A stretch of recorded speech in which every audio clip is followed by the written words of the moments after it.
దినవృత్తాంతముల 2వ గ్రంథము 27వ అధ్యాయము.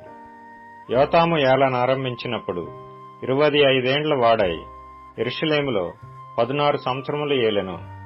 అతని తల్లి సాదోకు కుమార్తె, ఆమె పేరు యెరూషా. యెహోవా మందిరములో ప్రవేశించుట తప్ప అతడు తన తండ్రి అయిన ఉజ్జియా యొక్క చర్య ఎంతటి ప్రకారము చేయిచు యెహోవా దృష్టికి యథార్థముగానే ప్రవర్తించెను. అతని కాలంలో జనులు మరింత దుర్మార్గముగా ప్రవర్తించుచుండిరి.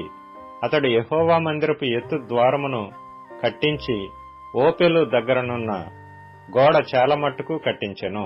మరియు అతడు యూదా పర్వతములలో ప్రాకారపురములను కట్టించి అరణ్యములలో కోటలను దుర్గములను కట్టించెను. అతడు అమ్మోనీయుల రాజుతో యుద్ధము చేసి జయించెను గనుక అమ్మోనీయులు ఆ సంవత్సరము అతనికి 200 మణుగుల వెండిని, 10,000 కొలల గోధుమలను, 10,000 కొలల యవలను ఇచ్చిరి.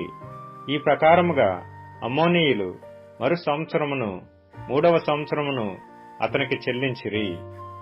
ఈలాగున యోతాము తన దేవుడైన యెహోవా దృష్టికి యథార్థముగా ప్రవర్తించి బలపరచబడెను.